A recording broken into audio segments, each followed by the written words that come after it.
Aleluia, glória a Deus. Cumprimento a amada igreja com a paz do Senhor.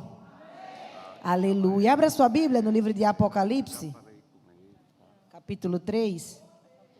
Tinha planejado uma palavra para hoje, aí ontem de noite o Senhor me tirando o sono, e disse: você vai pregar em Apocalipse, capítulo 3. E aí o Senhor começa numa missão de glória sobre esse lugar, uma presença poderosa.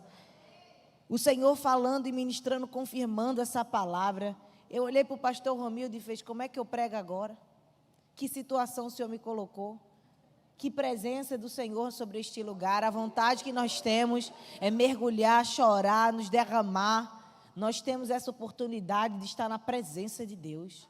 Não há lugar melhor, não há nada melhor do que sentir o Senhor falando ao nosso coração. Quero glorificar a Ele a oportunidade de retornar a esta casa, essa igreja tão amada. Eu estive aqui ano passado com a minha bebê na barriga, né? Que nem diz no Nordeste, no meu bucho. Estava no meu bucho, e eu cheguei aqui com 8 meses, e ela está ali com 1 ano e 2 meses. Aleluia!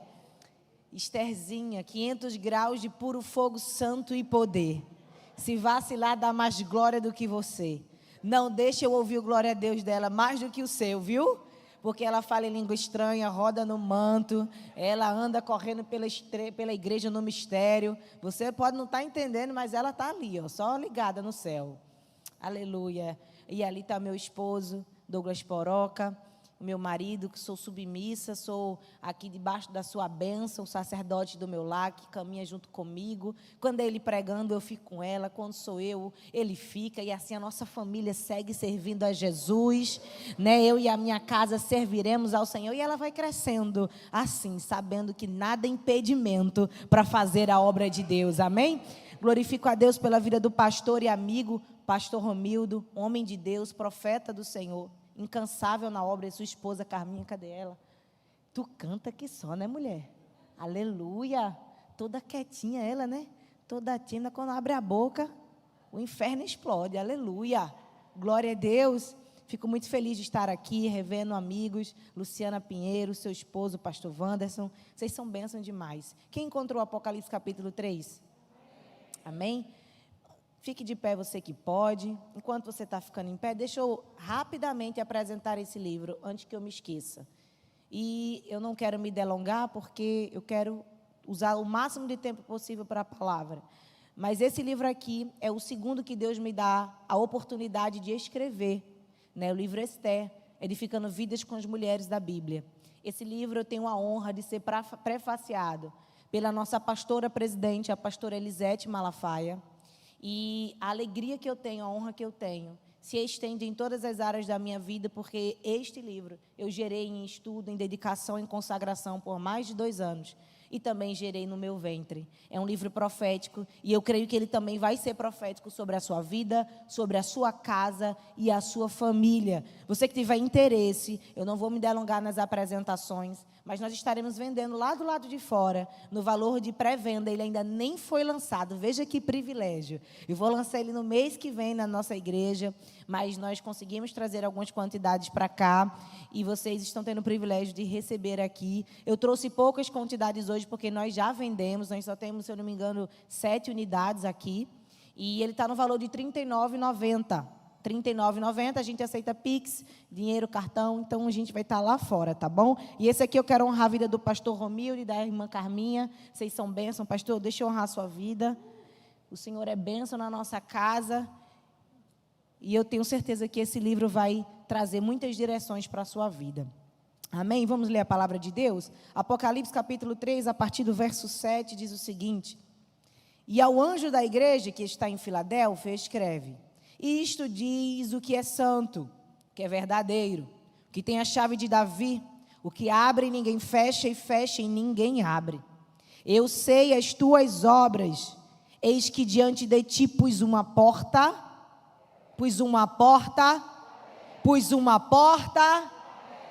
e ninguém a pode. Tendo pouca força, guardastes a minha palavra e não negastes o meu nome. Eis que farei aos da sinagoga de Satanás, Aos que se dizem judeus e não são, mas mentem. Eis que eu farei que venham e adorem prostrado aos teus pés e saibam que eu te amo. Como guardastes a palavra da minha paciência, eu te guardarei da hora da tentação, que há de vir sobre todo o mundo, para tentar os que habitam na terra.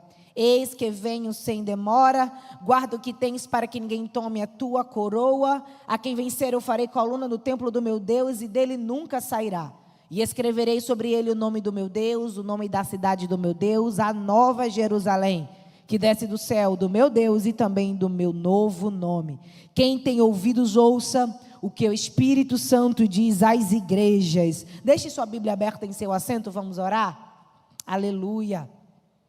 Pai, em nome de Jesus, nós queremos te glorificar mais uma vez. Nós estamos diante da tua presença, nós estamos diante daquele que faz e opera todas as coisas. Nós não temos, não podemos e não somos nada, mas tu és o Deus Todo-Poderoso, que está sentado em teu alto e sublime trono, em tua destra há toda a justiça. Teu é o querer e o efetuar. Não há nada que venha impedir. Quando o Senhor decide trabalhar, o Senhor tem o domínio no céu, na terra, embaixo da terra.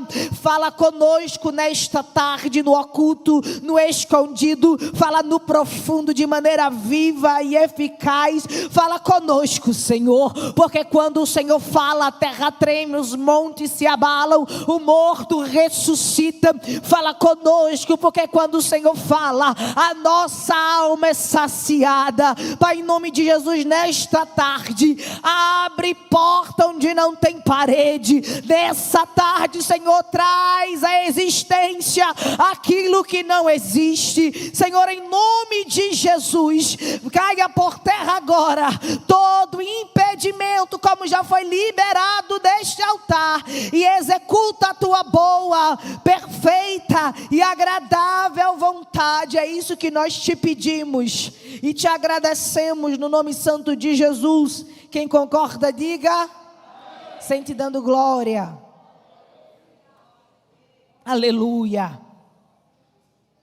Irmãos, esse texto, conhecido de alguns, outros muito mais conhecidos, alguns desconhecidos, é um texto que vai revelar a perfeita vontade de Deus sobre a sua vida, sobre a minha vida, sobre a nossa casa.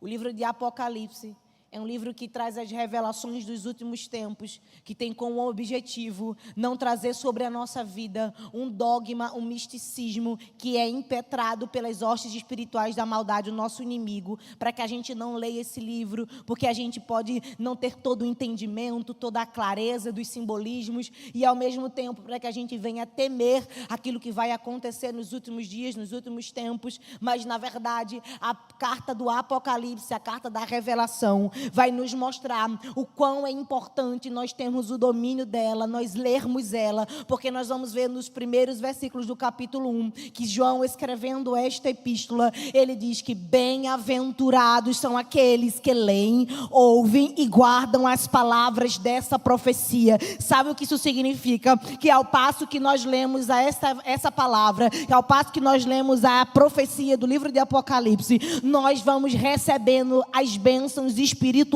as bênçãos de Deus. A todos aqueles que leem, todos aqueles que ouvem e guardam esta palavra, desfrutam de bênçãos sobrenaturais. E eu já quero ser boca de Deus para começar a profetizar na sua vida, porque eu não sei se você está entendendo, mas nós já lemos, nós estamos ouvindo e nós estamos guardando essa palavra, e por isso há uma comporta do céu aberta sobre este lugar, e por isso a porta do céu se abriu sobre essa igreja, e as bênçãos espirituais, celestiais, as bênçãos que só Deus pode derramar, está recaindo sobre esse ambiente. É por isso essa atmosfera, é por isso essa glória, é por isso essa presença. As bênçãos de Deus saciam a nossa alma, o nosso espírito e o nosso corpo. A bênção de Deus está sobre a sua vida, está sobre a sua casa, está sobre a sua família.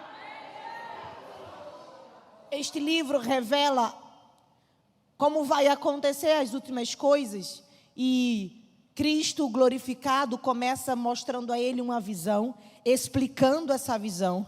dando as cartas e explicando essas cartas às 7 igrejas da Ásia e revelando como vai acontecer a ascensão do mal e do anticristo, mas, porém, sobretudo, apesar de qualquer adversário que se levante, já foi decretado, já foi determinado, já foi estabelecido por Deus o quê? O triunfo do rei, o estabelecimento do rei, aquele que vai arrebatar a sua igreja. Já está decretado o fim da besta, do falso profeta e dos seus seguidores. Apocalipse capítulo 2, o texto nos diz que nós recebemos pelo sangue de Jesus proteção e vitória. Apocalipse 19, a palavra de Deus nos diz que a antiga serpente, conhecida como Satanás, foi lançada no lago de enxofre, mas a igreja foi arrebatada e estará nas bodas do Cordeiro, ceando com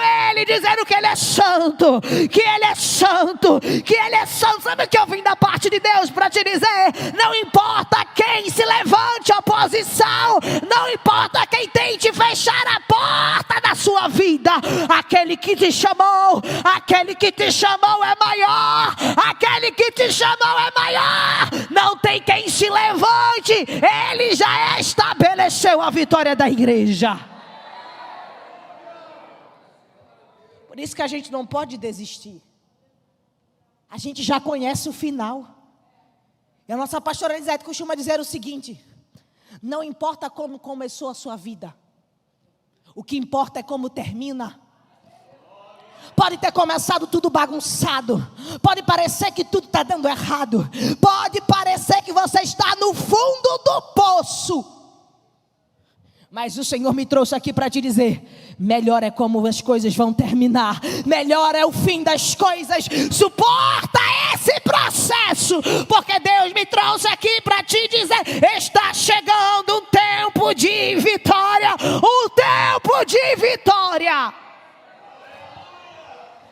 Tem momentos na nossa vida que parece que está cercado, limitado, nada pode resolver.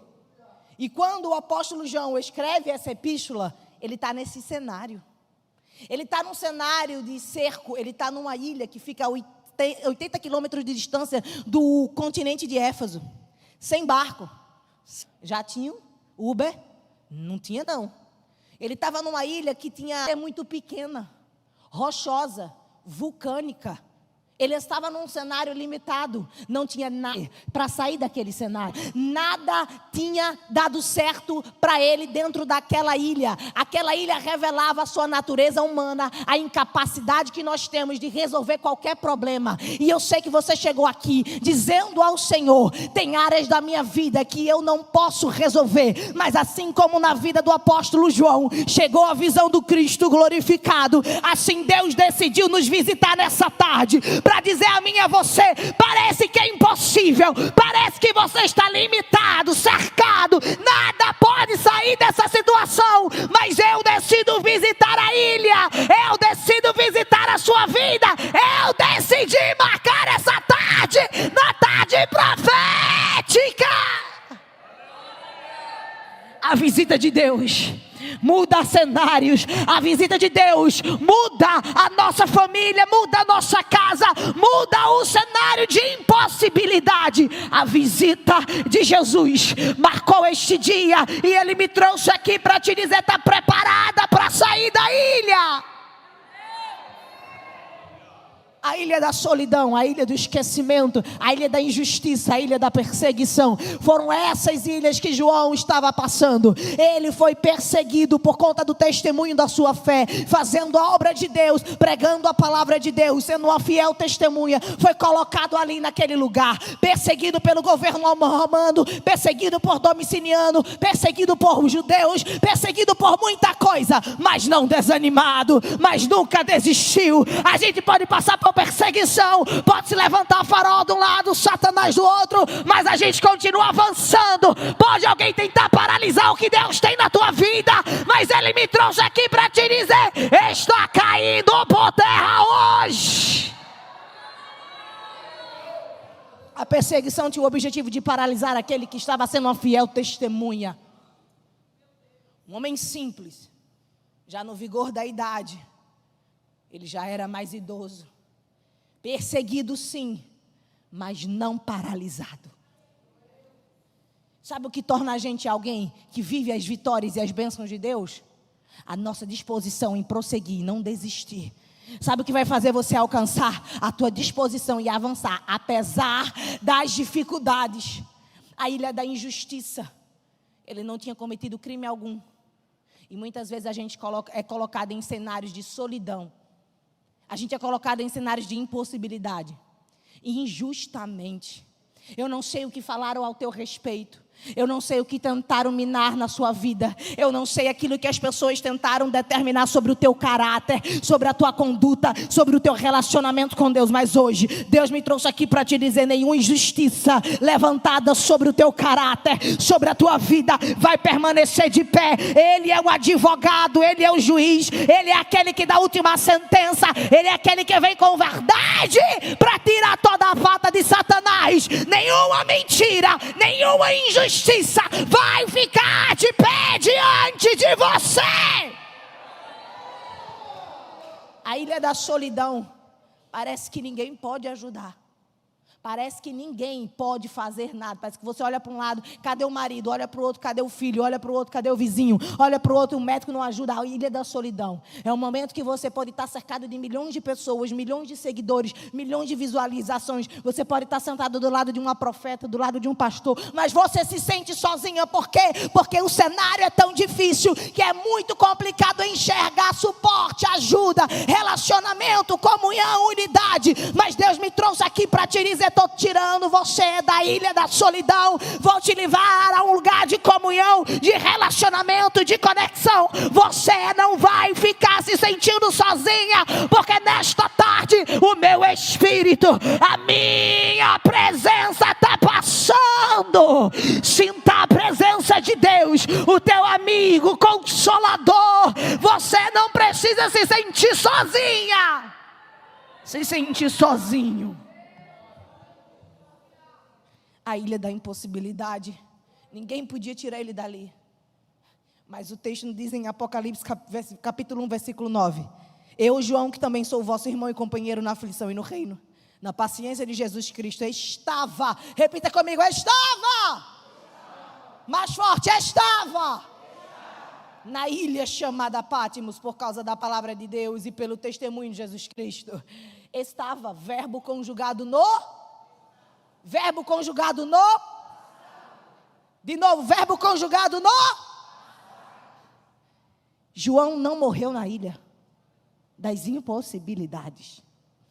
E Deus me trouxe aqui como profeta para te dizer: alguém pode ter dito, vai morrer nesse cenário, mas o Senhor está entrando com um sobrenatural para te tirar dessa ilha. Porque o texto não nos diz, a história não nos diz como foi que João saiu da ilha de Pátimos, mas a verdade é que ele não morreu lá, ele saiu da ilha. Você não vai ficar na ilha da impossibilidade de maneira sobrenatural. Deus vai começar a trabalhar na tua saúde de maneira sobrenatural. Deus vai começar a trabalhar na tua família de maneira sobrenatural. Ele vai começar a trabalhar na tua empresa. Você não sabe como sair desse lugar, mas Deus me trouxe aqui para te dizer: não se preocupa como, só acredita. Não se preocupa como, só avança. Não se preocupa como, confia em mim. De maneira sobrenatural ele sai da ilha. De maneira sobrenatural, ele deixa aquele lugar de impossibilidade, de limitante. E ele vai avançar e continuar pregando a palavra de Deus até que ele vai morrer. Como todos nós um dia. Mas ele deixou um legado, ele deixou uma história. Nesse momento em que ele está na ilha, no momento de maior dor e sofrimento talvez da sua vida, ele já passou por outras prisões, ele já passou por outros cenários de injustiça, mas acredito eu que esse seja o ápice do sofrimento da sua vida até aqui. E talvez você tenha saído da sua casa e dito para o Senhor: esse é o ápice das provas que eu já passei até aqui. Mas o Senhor me trouxe aqui para te dizer: lembra das vezes que eu te livrei de prisões, lembra das vezes que eu te livrei da morte, lembra das vezes que eu operei com milagre. É noite, é tarde de você trazer à sua memória aquilo que lhe traz esperança. João já tinha sido perseguido, já tinha visto seu irmão ser decapitado. João já tinha sido preso na prisão do Sinédrio, mas também já tinha sido preso na prisão romana, mas em nenhum desses momentos o Senhor o abandonou, mas ele viu o livramento. Ora, Deus teve que estremecer as estruturas da prisão e enviar o anjo, mas ele saiu daquela prisão. E Deus me trouxe aqui para te dizer: eu nunca te abandonei e nem vou te abandonar. Lembra da nossa história, lembra das nossas experiências, lembra do nosso relacionamento. João era alguém que já tinha vivido muitas intimidades com Deus, alguém de muitas experiências. Ele foi chamado em Marcos capítulo 1, versículo 9, para abandonar a pesca de peixes e abraçar a causa do evangelho, a pesca por homens. A gente vai ver que ele teve tantas experiências com Jesus, que ele desfrutou e viu coisas que quase ninguém viu. Era visão para poucos, era milagre para poucos. Só ele, Tiago, Pedro e João desfrutaram de milagres específicos. Pessoas que viram coisas que quase ninguém via. Marcos capítulo 5, a ressurreição da filha de Jairo. Ele vai ver um milagre juntamente com Pedro e Tiago. Ele vai ver algo que ninguém pôde ver, ninguém teve autorização e validação de ver. Marcos capítulo 9, a gente vai ver o Deus que se manifesta, se transfigurando, e ele vai ver junto com Pedro, Tiago e João, aquela cena do sobrenatural de Deus. A gente vê um homem que teve muitas experiências com Deus, de tal maneira que no momento de maior dor e sofrimento no Getsemane, quando Jesus suou gotas de sangue, a gente vê que ele estava lá, Pedro, Tiago e João, vendo e tendo oportunidades de ter experiências com Deus, de ver milagres com Deus, de estar na comunhão com Deus, em momentos de glória, de milagre, de ressurreição, mas também em momentos de dificuldade. Mas em todo tempo o Senhor estava presente, seja fisicamente, seja transfigurado, o Senhor sempre estava operando milagre. Deus te trouxe aqui para te dizer: você tem relacionamento comigo, já viu muita coisa, mas eu te coloquei nessa ilha para te mostrar o que eu não revelei a ninguém, para te mostrar o que eu não dei a ninguém, para que você seja de milagre, desfrutando de coisas e revelações que eu não dei a ninguém. Em momentos de cerco, de impossibilidade, de fundo do poço, que é Deus quem nos leva. Você diz assim: Senhor, eu estou obedecendo a tua palavra, eu estou fazendo a tua obra, e eu estou num cenário tão difícil. Você procura defeito, pecado. Eu não estou dizendo que você é santo, não. Se Jesus já tinha te arrebatado, já tinha te levado. Não estou dizendo que você é santo, nem eu sou santa. Mas tem cenários que é Deus quem nos leva. Para quê? Para que a gente suba de nível. Para quê? Para que a gente receba novo nível de intimidade, de relacionamento. Porque o crente, quanto mais é esmagado, mais ele produz o óleo. Quanto mais ele é esmagado, mais ele é instrumento da bênção. Quanto mais ele é esmagado, mais ele é aprovado. Deus não nos coloca no meio da prova para a gente ser envergonhado, mas para que a gente seja obreiro aprovado. Deus me trouxe aqui para te dizer: eu estou te esmagando, mas você vai sair desse cenário aprovado por mim, porque é aquilo que eu estou produzindo dentro de você, a unção que eu estou derramando, a graça que eu estou derramando, a intimidade, a revelação que eu estou te entregando, vai alcançar a multidão, vai alcançar a nação, vai alcançar a tua família. Deus está te elevando de nível nessa tarde.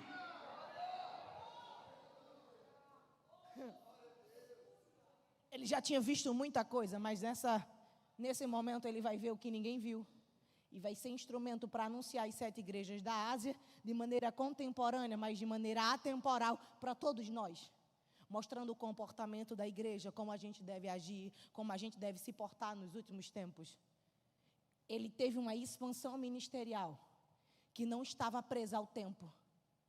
Uma expansão naquilo que Deus confiou a ele, que não estava preso a cenário geográfico.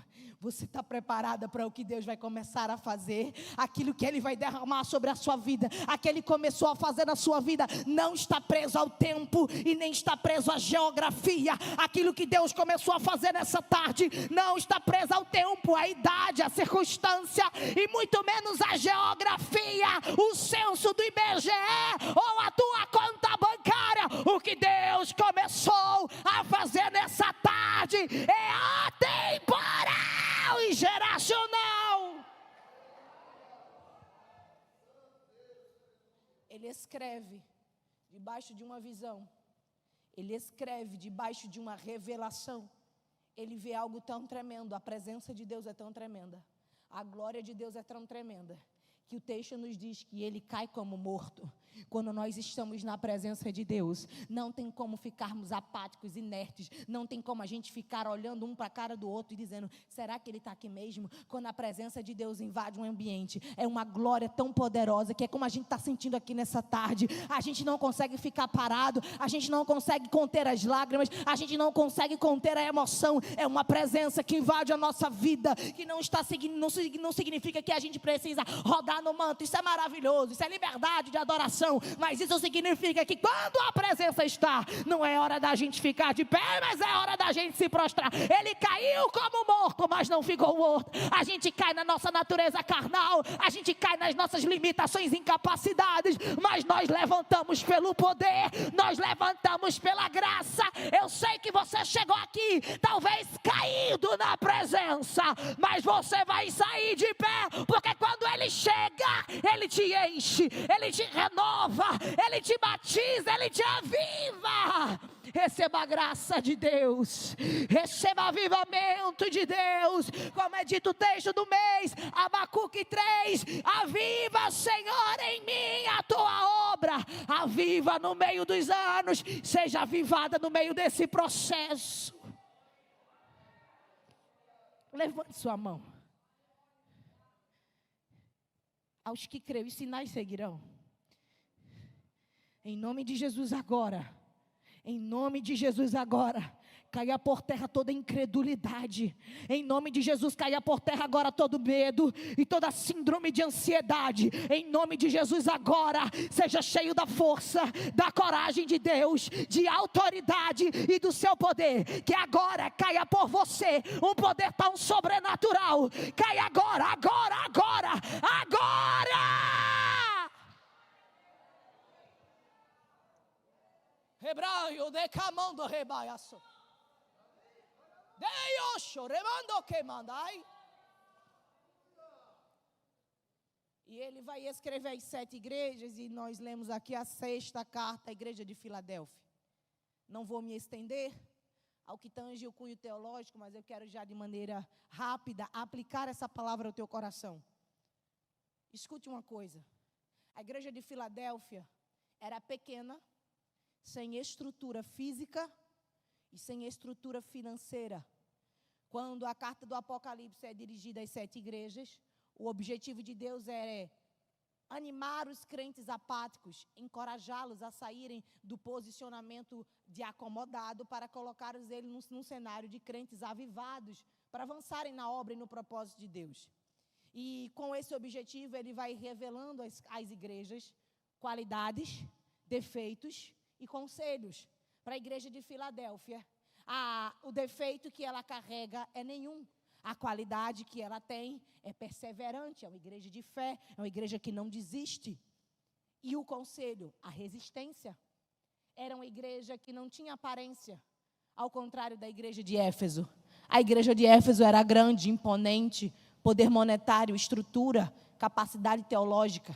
Mas o Senhor olhou para ela e disse, vejo que você milita bem a defesa do Evangelho, vejo que você batalha bem no que tange as coisas teóricas, mas na prática vocês se afastaram do verdadeiro amor. Sabe o que eu aprendo com isso?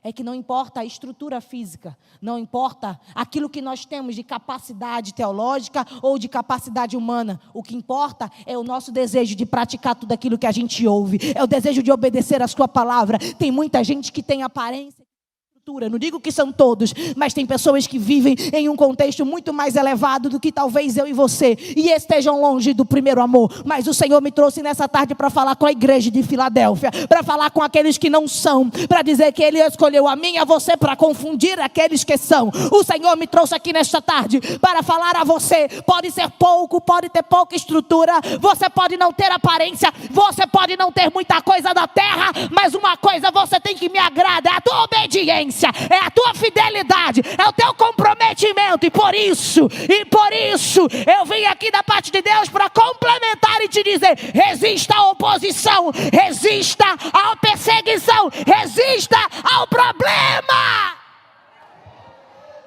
Deus olha para a igreja pequenininha e diz assim: resista. Não era perfeita, mas tinha um coração contrito, arrependido e buscava andar em fidelidade. Deus não está atrás de gente perfeita, está atrás de pessoas que entregam o seu coração e sua vida de uma maneira tal que eles estejam de coração contrito e arrependido. Pode ser que erre, pode ser que fale, e a gente vai errar e vai falhar. Eu sinto lhe dizer isso, você é humano. No dia que você for super-herói, a gente está falando de ficção e não de vida real. Por isso que o Senhor me trouxe aqui para te dizer: não é sobre as nossas imensas perfeições, mas é sobre aquilo que nós nos dispositamos em ser quebrantados, em nos arrependermos diante do altar. E aqueles que estão no caminho certo, obedecendo ao Senhor, resistindo, vão desfrutar de milagres que ninguém desfruta. Pequena sim, abandonada não. Sem estrutura sim, mas cheia do poder de Deus. Pode não ser reconhecida pela terra, mas tem validação do céu. Olhou para você e disse assim: ó, tem nem dinheiro, ó, tem nem faculdade, ó, tem nem justiça, não tem advogado para ela. Alguém olhou para mim, para você e disse assim: vai morrer nas drogas aquele filho, aquele marido vai morrer em bêbado, aquela mulher não vai sair daquela realidade. Mas Deus olhou para pessoas que não tinham estrutura nenhuma, mas tirou das trevas para a sua maravilhosa luz. Pessoas que decidiram se entregar no seu altar com o coração contrito, arrependido, desejando Ele como único Senhor e Salvador, sendo fiel à aliança que tem com Ele, resistindo às intentas ciladas de Satanás. E a palavra de Deus diz que aqueles que resistem, que se chegam a Deus, Tiago capítulo 4, versículo 16, a palavra diz que o diabo foge dele. Resista, olha para a irmã do lado e diz: resista. Bora, irmã, seja profeta. Resista. Nesse cenário, essa igreja passa por perseguição pelo fato delas serem fiéis à palavra do Evangelho, por não se corromper, por não estar em grupinho, por não se filiar a conchavos, por não ter favores com meio daquilo que Deus proporcionou. Essa igreja se destaca e é perseguida por aqueles que se dizem judeus e não são. É aqueles que professam e determinam aquilo que vai acontecer na vida das pessoas. Sabe o que é isso? É quem sentencia o que vai acontecer na minha e na sua vida. São os detentores da verdade, da justiça e de todas as coisas. É aqueles que acreditam que a salvação é só por meio de vestes. Aqueles que acreditam que a salvação é por meio de símbolos, por meio de coisas terrenas. Mas nós estamos aqui porque nós não professamos uma falsa fé. Nós estamos aqui porque nós acreditamos no Evangelho. Nós acreditamos em Jesus Cristo, que Ele é o único Senhor e Salvador, intermediador entre os céus e a terra. Todo aquele que nele crê não perece, mas tem vida eterna. Aquela igreja de Filadélfia era uma igreja que se mantinha fiel aos princípios da palavra e não se corrompia com as coisas da terra. Tem gente que vai sentenciar você, mas você não pode ficar ouvindo as palavras dessas pessoas. Você tem que confiar naquilo que Deus diz ao teu respeito, mulher. E aí Deus diz: vou mostrar a quem já disse que você não vai dar para nada, que você está fazendo tudo errado, que eu te amo. Eram pessoas que sentenciavam, por isso que o texto diz sinagoga de Satanás. São pessoas que querem sentenciar você a uma realidade que não foi Deus quem disse. Então está na hora da gente excluir a opinião das pessoas e ficar com aquilo que é a aprovação de Deus. Se tu anda debaixo da obediência da palavra, exclui aqueles que estão falando coisas que não são convenientes, não são convergentes com a palavra de Deus. Fica com a palavra de Deus, porque ela sim produz vida em você. Até hoje você pode ter ouvido a opinião de um, ouvido aquela queixa de outro, a crítica de outro, está morrendo aos poucos. Mas Deus me trouxe aqui para te dizer que tem palavra de vida sobre você. A sentença do inferno não é a sentença que Ele tem para a tua vida. E aí o texto diz que Deus, em seu Filho Jesus Cristo, tem a chave de Davi. A chave que abre e ninguém fecha, e fecha e ninguém abre. Essa chave aqui, essa porta que Ele abre, essa oportunidade que Ele abre, esse cenário que está começando a ser executado, não está baseado em coisas terrenas. A autoridade que é dada a Ele, a chave de Davi, é o que está escrito em Isaías 22.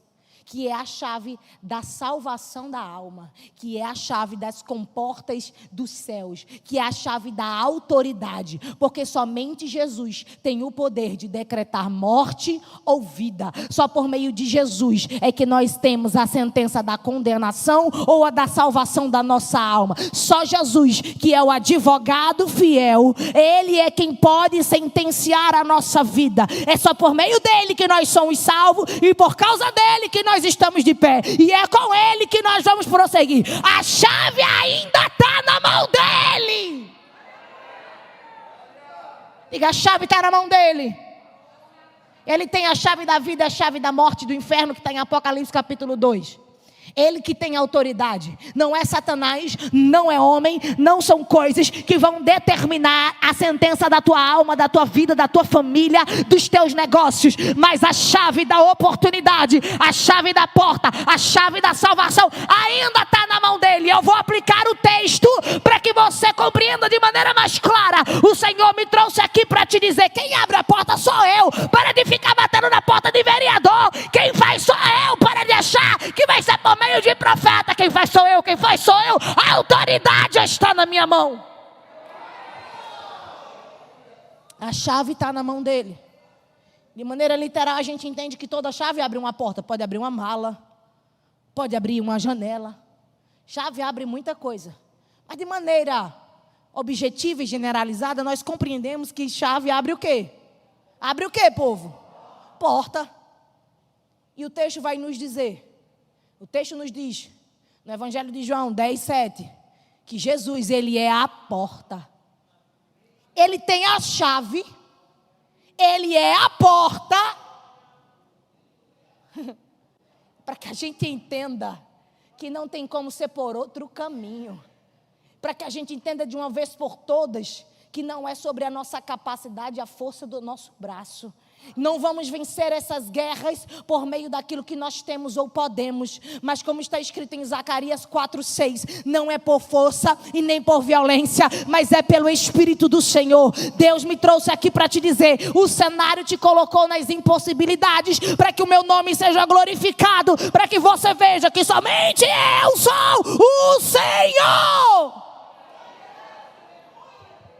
Ele tem a chave, Ele é a porta. Em Mateus 7:7 o texto diz: pedi, pedi, pedi, pedi, buscais e batei a porta. Porque todo aquele que pede, recebe. Aquele que busca, encontra. Aquele que bate, a porta se abre. Sabe o que o Senhor me falou comigo nesse texto? Que apesar da gente ser tão falho e imerecedor, Ele continua um Deus justo e fiel, ouvindo o nosso clamor. E quando a gente pede, insiste, persiste, Ele é um Deus todo-poderoso que abre. Ele é aquele que faz a gente encontrar solução. Ele é aquele que faz as nossas petições descerem com solução. Fique de pé em nome de Jesus.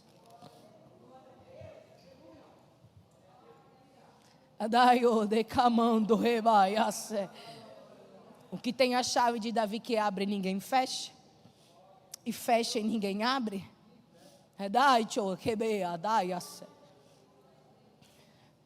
Ele é o Deus que tem o domínio da chave.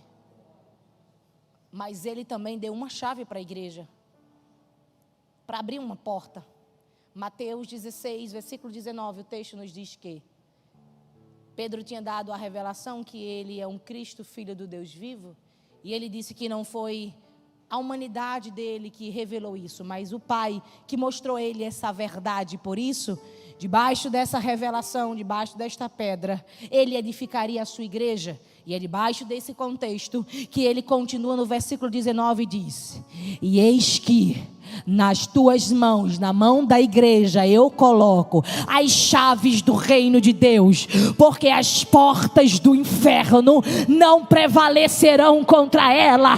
Deus em seu Filho manifestou sobre a igreja a autoridade, a chave que abre as comportas dos céus e a chave que invade o inferno e saqueia as almas de lá.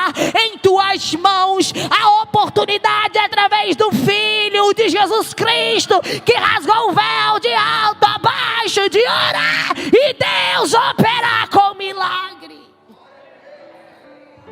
Tudo que ligares na terra será ligado no céu. Tudo que ligares no céu, for ligado no céu, será ligado na terra.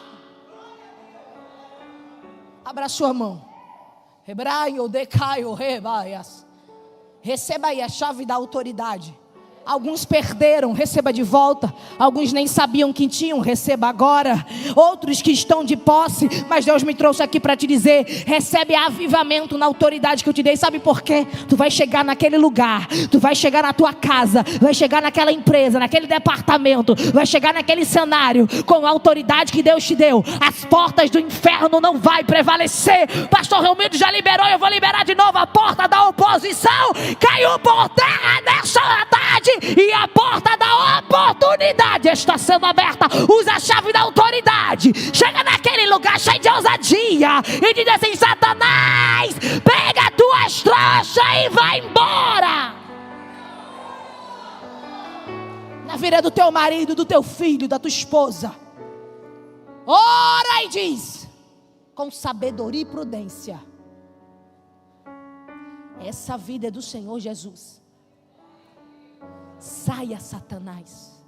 Tem enfermidade que são opressões espirituais, como a mulher encurvada. E você vai usar da autoridade que Deus está te dando. E a porta da cura vai se abrir. Porta de milagre, porta de cura, porta de libertação, porta de salvação, porta de restauração, porta das bênçãos celestiais. A porta do Senhor está aberta sobre esse lugar. As portas do Senhor estão sobre esse lugar. E o texto nos diz: eu sei as tuas obras, eis que diante de ti pus uma porta aberta e ninguém pode fechar. Tendo pouca força, guardaste a minha palavra e não negaste o meu nome. Sabe o que é isso? Você não desistiu. E a porta que Deus te deu, ninguém fecha. Sabe o que é isso? Satanás não vai roubar o casamento que Ele te deu. Sabe o que é isso? O departamento que Ele te entregou, ninguém vai tomar. Sabe o que é isso? Aquilo que Ele determinou sobre a sua vida, ninguém pode tirar. A porta que Deus está colocando diante dele é um reconhecimento às obras que ele fez, que a igreja de Filadélfia fez. É basicamente isso. Eu já vou enterrar. O anjo, a revelação que chega para João na ilha de Patmos é o seguinte: eis que diante de ti, diante, frente, na sua, vamos lá, repita comigo, na minha frente, diga assim: na sua, diante de, está aqui na minha frente. Eis que eu sei as tuas obras. Deus conhece o teu levantar, o teu assentar. Deus te conhece. Deus sabe a tua história. E o anjo diz assim: eis que eu sei as tuas obras. Eis que diante de ti pus uma porta aberta. A porta não está para quem retrocede. A porta não está para quem desvia para a direita. A porta não está para quem desvia para a esquerda. O Senhor me trouxe aqui para te dizer: não adianta abandonar o chamado, a aliança com Deus, retroceder nos teus caminhos, voltar para onde Ele te tirou. O único caminho que tem para você entrar pela porta é avançando. Porque eis que diante de ti, eis que na tua frente eu pus uma porta aberta que ninguém pode fechar. Só entra pela porta quem avança. Só entra pela porta quem não desiste. Eis que diante de ti, está na sua frente. De forma literal, que porta é essa? De forma literal, que porta é essa? a porta da salvação que está aqui nessa igreja. Eles estão fazendo uma obra. E a porta que Deus abriu ali, ninguém pode fechar. E de maneira literal na minha e na sua vida, que porta é essa? É tudo aquilo que Ele te entregou para fazer, que Ele te confiou. Ele te deu. Só Ele pode fechar. Mas Ele não decidiu fechar nessa tarde. Ele disse que eu pus uma porta. A porta está? Não, a porta está aberta. A porta está aberta. Enquanto ela está aberta, enquanto a porta está aberta, você desfruta de milagres. Continua confiando no Senhor. Continua avançando naquilo que Ele te deu. A porta está aberta. E o melhor de tudo, está em Apocalipse 22. O texto diz que bem-aventurados são aqueles que lavam as suas vestes no sangue do Cordeiro, porque estes entrarão pelas portas e comerão do fruto da árvore da vida. Sabe o que é melhor?